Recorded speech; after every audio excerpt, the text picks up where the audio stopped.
My wife left for a month-long trial with her lover, saying she'd choose between us after. But I made it simple by filing for divorce. I, 34, never expected my marriage to collapse so suddenly. My wife and I had been together 7 years, married for 3. We lived in a modest house on a friendly suburban street, near neighbors we'd occasionally chat with. One neighbor's son, though, was a bit younger, more energetic, and apparently caught my wife's attention. At first, I noticed them talking in the yard or out on the driveway, but I brushed it off. She was friendly by nature. Little did I know it was more than friendly small talk. It all came to a head one Saturday morning. She sat me down, looking tense, and admitted she was developing feelings for our neighbor's son. It was a shock. She apologized, said it was confusing, that she was torn between 2 worlds. My heart pounded. I asked if she was ending our marriage. She sighed. No, not necessarily.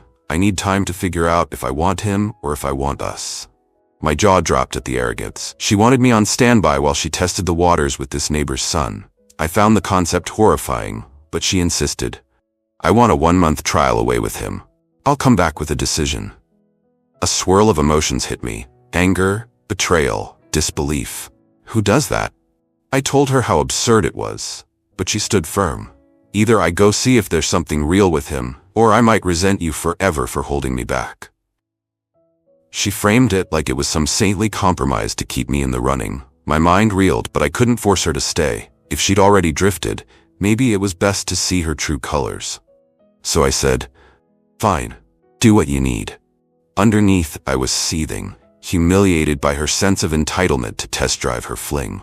She packed hastily, leaving me alone in our quiet house. The emptiness felt surreal. I tried distracting myself, extra hours at work, gym sessions. Friends invited me out, but I was too consumed by the reality that my wife left for another man's arms. She'd promised to return with an answer. The entire concept rankled me. This wasn't a game show where I was competing.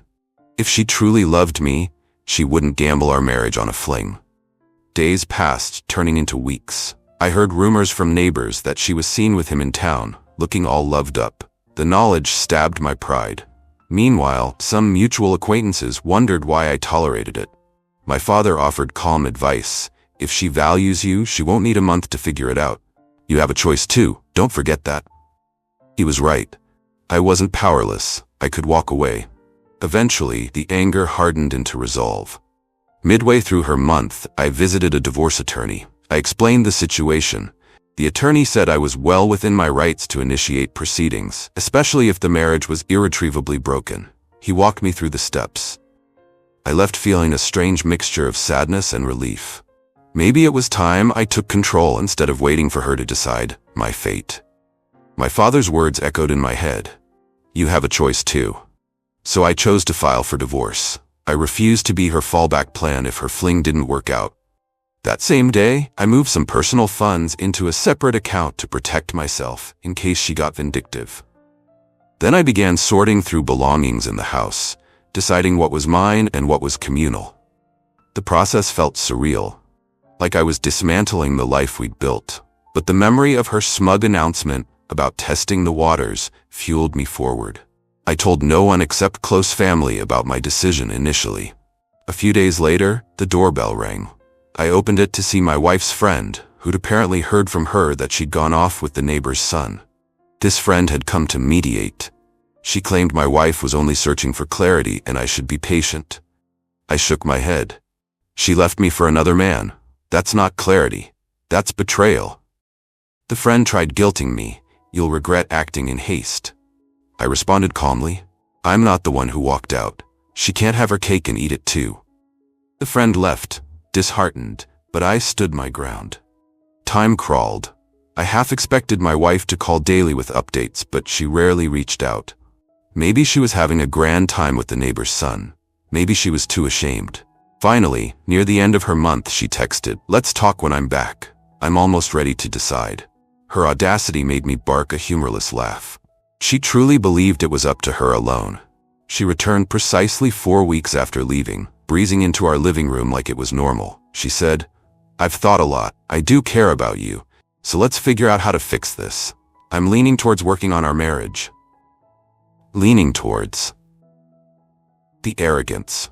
I quietly listened, letting her believe she held all the cards. She explained how the neighbor's son was fun but immature, not quite the stable partner she'd hoped for. Then she tried to wrap her arms around me, offering a half-hearted apology. My stomach twisted at her casual approach. That's when I dropped the bomb. I filed for divorce. Her face froze in shock. You what? She stammered. I repeated calmly, I won't be the second choice. I'm taking control. I'm done waiting for your verdict. Rage flashed across her features. You can't do that, she spat. This is our marriage. I shrugged. You bailed on it the second you moved in with him. I deserve better. She demanded I retract the filing, insisting it was a rash decision. I refused, telling her I'd had weeks to think about it. She tried manipulative tears, claiming she was confused, that she only wanted to test the neighbor's bond. I found that logic twisted. You test drive a car, not a spouse, I said. Marriage isn't a temporary lease you can toss aside and retrieve at will. My words hung in the air. She realized I was serious. My wife stormed off that day, furious I'd undermined her plan to waltz back on her own terms. She railed about how I was destroying our future and that she never truly wanted to leave me. I reminded her that's exactly what she did. She threatened to fight me tooth and nail in the divorce, claiming she'd take half of everything. I stayed calm, letting her vent. After she left, I contacted my lawyer, updated him on the meltdown. He assured me we had a strong case, especially given her open affair. She might still walk away with a share, but not as big as she threatened. In the weeks that followed, she changed tactics. She told mutual friends I'd abandoned her for no reason, painting me as cold-hearted. I set the record straight with the close friends who cared to ask. Others believed her or stayed neutral. Meanwhile, the neighbor's son apparently wanted nothing more to do with her, leaving her flailing for sympathy. She showed up at my father's house, tearful, trying to guilt him into swaying me. He politely asked her to leave, saying, "My son's an adult, and he's made his choice." Eventually, negotiations for the divorce began. My lawyer and hers hammered out property division. We had no kids, so that was simpler. She demanded spousal support, citing how I'd built up assets while she contributed emotionally. I nearly laughed at the irony. She contributed by walking out? The lawyers wrangled back and forth, but in the end, we struck a settlement that was fair, if not perfect. She got some money, but nowhere near half. I kept the house, which I'd bought before the marriage, and some savings. The timeline and evidence of her leaving for another man definitely influenced the negotiations. As the final hearing approached, she tried a last-minute sob story, texting me about the good times and how we could salvage this. I'd be lying if I said I felt nothing. Memories of happier days flickered in my mind. But the image of her packing her bags for that neighbor overshadowed everything else. I responded once, politely but firmly, "You made your choice. I'm following through with mine." She never texted me again. On the day of the final hearing, the judge confirmed our agreement. My wife looked tired and sad, maybe realizing her dream of picking between me and the neighbor's son had backfired. After the paperwork was signed, she stepped toward me in the hallway, eyes red. "I'm sorry," she whispered. "I never wanted this." Her voice trembled as she added, "I was just confused, bored." I gave a small nod. "Confusion doesn't excuse your betrayal," I said. She reached as if to hug me, but I backed away. "Let's not make this more painful. We're done." She swallowed, tears welling, but accepted it. My chest felt heavy, but I walked out of that courthouse with a sense of finality. The aftermath was surprisingly calm. We parted ways with no further drama. People asked questions, but I kept it simple. She left for a month to test her feelings, found me ready with divorce papers when she returned. My father, though never one to say, "I told you so," gave me a knowing smile, proud that I'd stood my ground. The ex-wife moved in with some relatives, or so I heard. The neighbor's son swiftly moved on to another fling, leaving her in the dust. Quite the love triangle fiasco that ended poorly for her. Sometimes I catch a glimpse of her around town, a shadow of guilt crossing her face as she avoids eye contact. No more demands or pleas for reconciliation. I suspect she's exhausted her attempts. Perhaps she finally grasps that you don't get to treat a spouse like an option. Some mutual acquaintances told me she regrets everything deeply, but regrets can't fix what she destroyed. I hold no illusions about second chances. Strangely, I don't feel triumphant, more like relieved. Freed from a partner capable of discarding me like an old toy while she tested a fling. Freed from the anxiety of waiting for her to choose. Freed from her mother's well-meaning but prying questions about grandchildren.